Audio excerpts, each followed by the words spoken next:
नमस्कार, मैं हूं अंकुर और आप देख रहे हैं सत्यहिंदी.com। आइए एक नजर डालते हैं अब तक की सुर्खियों पर। जम्मू कश्मीर की पूर्व मुख्यमंत्री और पीडीपी प्रमुख महबूबा मुफ्ती ने आरोप लगाया है कि जिला विकास परिषद यानी डीडीसी चुनाव में उनकी पार्टी के उम्मीदवार को नामांकन से पहले हिरासत में ले लिया गया है।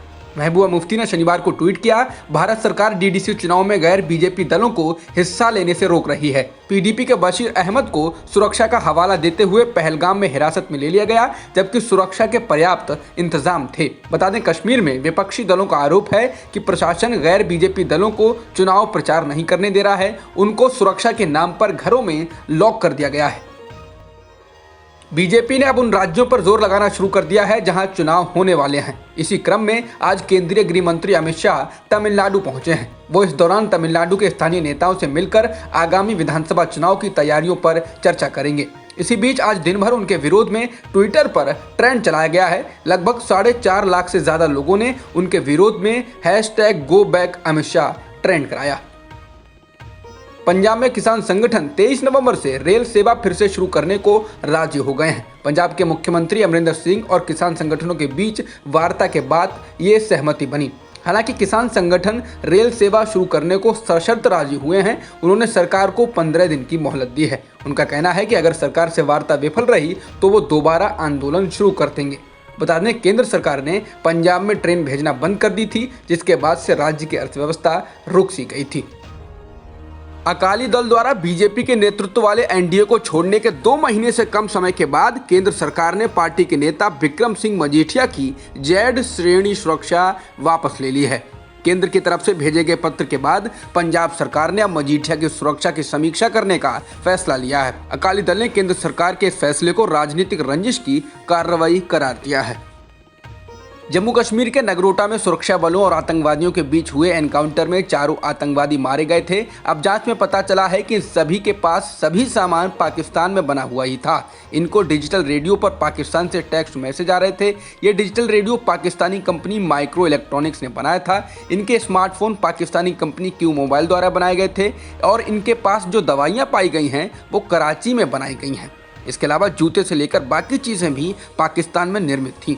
जम्मू कश्मीर पुलिस की छानबीन में पता चला है कि जैश ए मोहम्मद के ये आतंकवादी डीडीसी चुनाव से पहले दहशत फैलाना चाहते थे। दिल्ली में पाकिस्तान उच्चायोग के अधिकारी को विदेश मंत्रालय ने जम्मू कश्मीर के नगरोटा की घटना के मुद्दे पर तलब किया है। जम्मू के नगरोटा में गुरुवार को हुए एनकाउंटर में मारे गए आतंकियों के पाकिस्तान कनेक्शन के सबूत मिले हैं। बताया जा रहा है कि आतंकी पाकिस्तान में बैठे अपने आकाओं से लगातार संपर्क में थे। कॉमेडियन भारती सिंह के घर पर आज नारकोटिक्स कंट्रोल ब्यूरो यानी एनसीबी ने छापेमारी की, जिसके बाद भारती और उनके पति हर्ष को समन जारी किया गया। ताज़ा जानकारी के मुताबिक दोनों को मुंबई स्थित एनसीबी के जोनल दफ्तर ले जाया गया। एनसीबी के जोनल डायरेक्टर समीर वानखेड़े ने प्रेस को बताया कि भारती और उनके पति को एनसीबी ने पूछताछ के लिए हिरासत में लिया है। उनके यहाँ कुछ नारकोटिक्स सामग्री मिली, जिसके बारे में उनसे पूछताछ की जाएगी। उत्तर प्रदेश के प्रयागराज जिले में जहरीली शराब पीने से 6 लोगों की मौत हो गई है, जबकि 15 लोग अस्पताल में जिंदगी और मौत की जंग लड़ रहे हैं। प्रयागराज में फूलपुर तहसील के अमेलिया, कंसार, मलिया का पूरा और मैलहन गांव में गुरुवार शाम जहरीली शराब ने कहर ढहाया। भारत में कोरोना एक बार फिर से बढ़ने लगा है, जिस कारण राज्यों ने पाबंदियां लगाना शुरू कर दिया है। हरियाणा में 30 नवंबर तक स्कूल बंद कर दिए गए हैं। मध्य प्रदेश के 5 जिलों में नाइट लॉकडाउन रहेगा। गुजरात में पूरी तरह नाइट कर्फ्यू को अहमदाबाद, सूरत, वडोदरा और राजकोट में भी लागू कर दिया गया है। राजस्थान के 33 जिलों में धारा 144 लगा दी गई है। महाराष्ट्र सरकार भी दिल्ली से आने जाने वाली फ्लाइट्स और ट्रेनों की लिमिट तय करने पर विचार कर रही है। इसके अलावा उत्तर प्रदेश के स्वास्थ्य विभाग ने शुक्रवार को कोविड की दूसरी वेव का अलर्ट जारी किया है। देश भर में कोरोना संक्रमण के मामले बढ़कर अब 90 लाख के पार हो गए हैं। देश भर में पिछले 24 घंटों में कोविड-19 के 46,232 नए मामले सामने आए हैं। इसके साथ ही देश में कुल संक्रमितों का आंकड़ा 90,50,597 हो गया है। पिछले 24 घंटों में 49,715 मरीज कोरोना संक्रमण से ठीक भी हुए हैं, लेकिन 564 लोगों की जान भी गई। फिलहाल एक्टिव मामले 4,39,000 के पार हैं। फ्रांस के राष्ट्रपति इमैनुअल मैक्रों ने अपने देश के मुस्लिम प्रतिनिधियों से कहा है कि वो कट्टरपंथी इस्लाम को नष्ट करने के लिए रिपब्लिकन मूल्यों के चार्टर को स्वीकार करें। बुधवार को राष्ट्रपति French council of the Muslim faith के 8 नेताओं से मिले और कहा इसके लिए उन्हें 15 दिनों की मोहलत दी जाती है। उनके अनुसार इस चार्टर में दूसरे मुद्दों के अलावा 2 खास बातें शामिल होनी चाहिए। फ्रांस में इस्लाम केवल एक धर्म है, कोई राजनीतिक आंदोलन नहीं, और इसलिए इसमें से सियासत को हटा दिया जाए। और फ्रांस के मुस्लिम समुदाय में किसी भी तरह के विदेशी हस्तक्षेप पर भी प्रतिबंध लगाना पड़ेगा।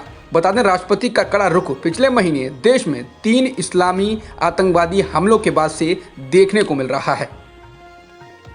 पाकिस्तान में सरकार ने इंटरनेट मीडिया के लिए नए नियमों का ऐलान कर दिया है। ये नियम इंटरनेट सर्विस देने वालों और इंटरनेट मीडिया कंपनियों पर समान रूप से लागू होंगे। इन नियमों पर संबद्ध लोगों की ओर से कड़ी प्रतिक्रिया सामने आई है। इमरान सरकार का जोर इस बात पर है कि सोशल मीडिया पर किसी भी तरह का इस्लाम विरोधी कंटेंट ना चले, और इसी को लेकर पीएम इमरान खान ने फेसबुक के सीईओ मार्क जकरबर्ग को चिट्ठी लिखकर कहा था कि वह इस तरह की पोस्ट को रोकें जो इस्लामोफोबिया और इस्लाम के प्रति नफरत को बढ़ावा देती हो। इसके बाद इंटरनेट सर्विस देने वालों और सोशल मीडिया पर लगाम लगाने के इन्हीं बढ़ते कदमों के चलते गूगल, फेसबुक, ट्विटर ने उसे धमकी दी है कि वह देश से बाहर निकल जाएंगे। अब तक की खबरों में इतना ही। बाकी खबरों के लिए बने रहिए सत्यहिंदी.com के साथ।